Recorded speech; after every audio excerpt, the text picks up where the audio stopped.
Hey, welcome back to Everyday Economics. This is the podcast that helps you understand the economic world going on all around us. Everyday Economics is brought to you by the Center Square Newswire service. I'm Chris Krug, publisher of the Center Square, and Orphe Divounguy is my partner on the show, and he's a PhD economist. Today is Monday, January 5th, 2026. In this episode, we are talking about NFL stadiums. You know, it's not often that you and I delve into sport or sports, as we like to say here in the United States.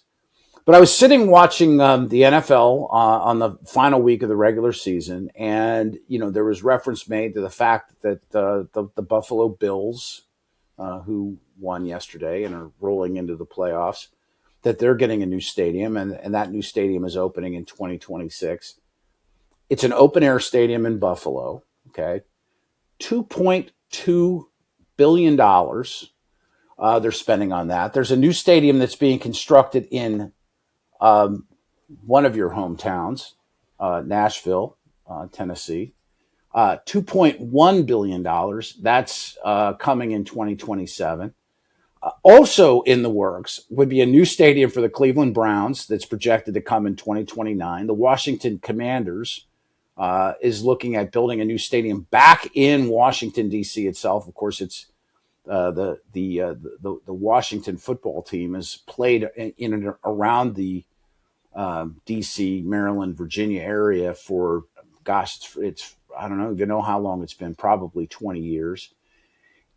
Here in Chicago, where I am, the Bears own a site that's the former home base for the Arlington International Racecourse in Arlington Heights, which, for the benefit of our listeners and viewers around the country and worldwide, that is not in the city of Chicago. That's in the suburbs. And since then, the Bears have talked about perhaps not doing a deal in Illinois at all because they don't like the economic opportunities for them with regard to subsidy on the building of a stadium. And they're talking about building it in Northwest Indiana, which is, again, also not in Chicago. And the Kansas City Chiefs are looking to build a stadium that would be a domed stadium.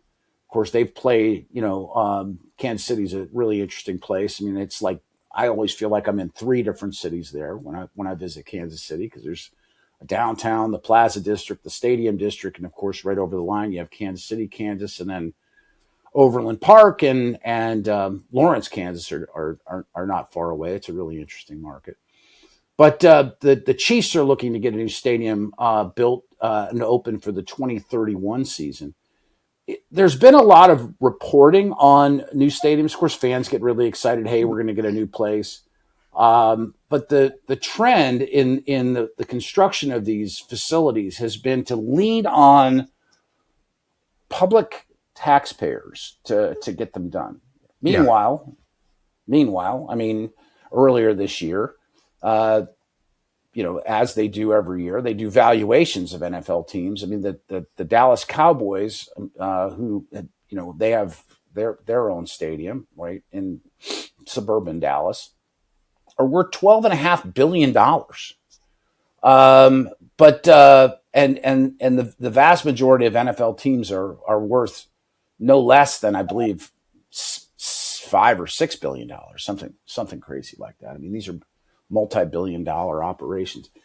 So, what does the data and what does the past tell you about publicly financed stadium construction and the economic value of that to the markets where these stadiums are built? I think you kind of said it, man. It's like, okay, well, you have these massive enterprises that hire, I don't know, 175 people on game day, which is how many days a year? So it's very small for a few hours. Look, it's the cost too. Like, I mean, the opportunity cost. If you're going to use taxpayer funds, I mean, those funds could have gone to, I don't know, education, infrastructure, other investments with higher returns.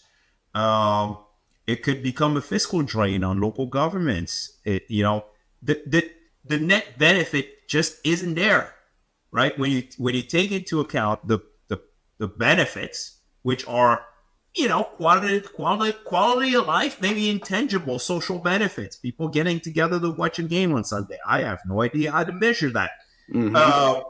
But yeah, that's the benefit, right? Maybe some tourism.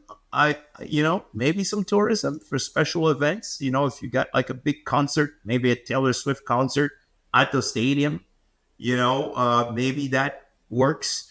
But ultimately, the cost outweighs the benefit. That is the consensus in the economics literature.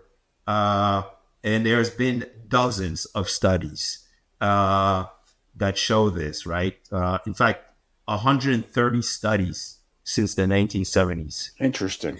Okay. So, that's the consensus. There's not a lot there for the taxpayer, except potentially, that joy of coming together on Sunday to watch your local team.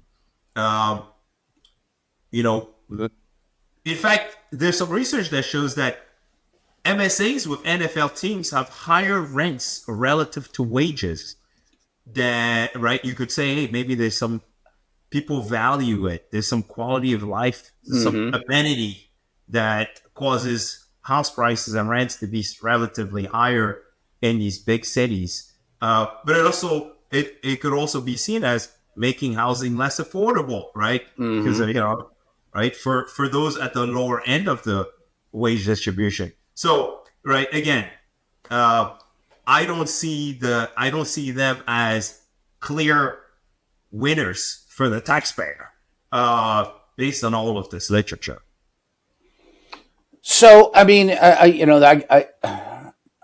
think that this is somewhat complex, right? I mean, the like if you're going to finance, even if you afford to finance a home, right? That's not an easy transaction. If you were going to build a new home, it's not necessarily an easy transaction.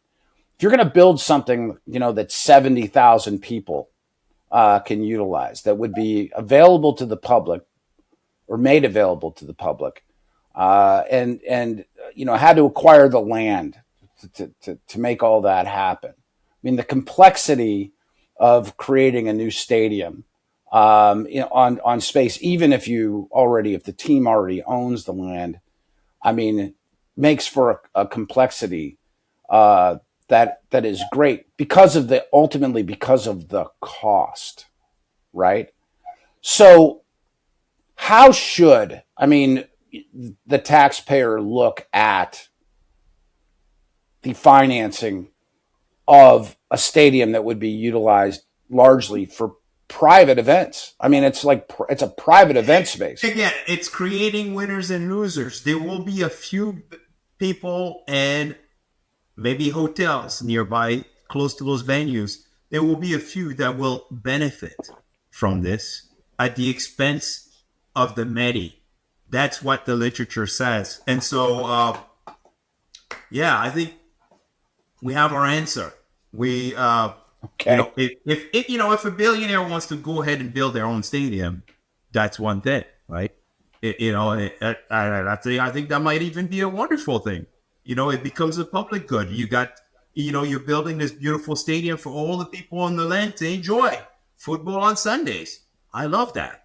But when it's financed by taxpayers' dollars, when those taxpayer dollars could actually go and finance other things that have that like education, right? I remember when I used to live in Chicago, I went to an event by a local lawmaker, invited me to an event where his mother used to be a teacher in the Chicago public school system. And she used to buy books and bring her own books to the classroom because the classroom did not have books for the children in her classroom, right? Like I think of moments like that. And I think, well, if we were going to put taxpayer dollars to work, let's put them to good use to benefit kids in local schools that are deprived of actual tools, rather than building stadiums just for Sundays. Yeah, that seems reasonable. Well, a good conversation is something we'll check in. Any chance we have to talk about the NFL? I know that you get super excited about that. So, I mean, I do, I do, I especially when you get closer and closer to the very end. You're in the playoffs. You get closer to the Super Bowl. You get really, you're paying attention. Um, yeah. So, in fact, what were the Bills playing yesterday? oh, that's a great question. I got to be honest with you. You didn't I was so see it. focused on the Steelers Ravens last night that Yeah, yeah. I honestly I didn't even Yeah. I couldn't even tell you. Yeah, I get it. I get it. I get a little bit excited at the end of the season. I do. I do love football. I love football. I love basketball. My kids play soccer, so I watch sports whenever I get the chance. It's not often, but whenever I do, I watch sports, and sometimes I watch sports with my neighbors, and it's wonderful. It's wonderful. And again, we get together and enjoy, this, this moment Yep. together, which is a beautiful thing. But I'm not sure if that benefit outweighs the cost. Yeah, that's fair enough. All right. Well, I appreciate the chat, Dr. O. Make sure that you read Orphe's Everyday Economics column every Monday at the Center Square and listen to what we have to say every weekend on the Center Square Radio Hour.